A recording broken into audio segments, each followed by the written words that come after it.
ನಾಳೆಯಿಂದ ಬೆಂಗಳೂರಿನ ಯಲಹಂಕದಲ್ಲಿ air show ಕಾರ್ಯಕ್ರಮ ಆರಂಭವಾಗುತ್ತೆ.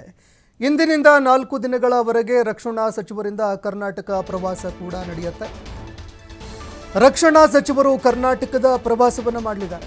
4 ದಿನಗಳವರೆಗೆ ಕರ್ನಾಟಕದ ಪ್ರವಾಸದಲ್ಲಿ ಇರಲಿದ್ದಾರೆ. ಸಂಜೆ 5 ಗಂಟೆಗೆ ಏರ್ ಶೋ ಬಗ್ಗೆ ಸುದ್ದಿಗೋಷ್ಠಿಯನ್ನು ಕೂಡ ರಾಜನಾಥ್ ಸಿಂಗ್ ಅವರು ಮಾಡಲಿದ್ದಾರೆ. ರಕ್ಷಣಾ ಸಚಿವ ರಾಜನಾಥ್ ಸಿಂಗ್ ಅವರು ಇಂದು ಸಂಜೆ 5 ಗಂಟೆಗೆ ಏರ್ ಶೋಗೆ ಸಂಬಂಧಪಟ್ಟಂತೆ ಒಂದು ಸುದ್ದಿಗೋಷ್ಠಿ ನಡೆಸಲಿದ್ದಾರೆ.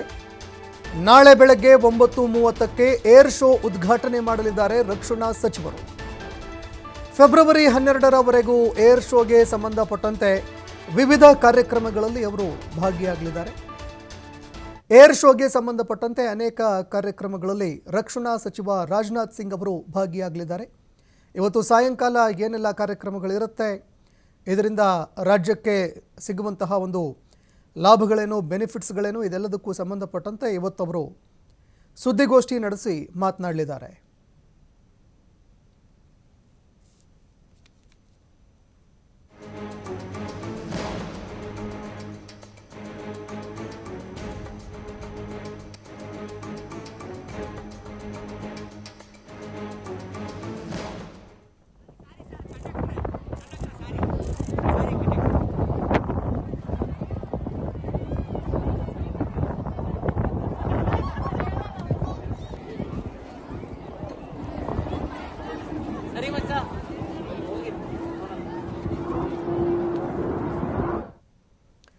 ಇದಿಷ್ಟು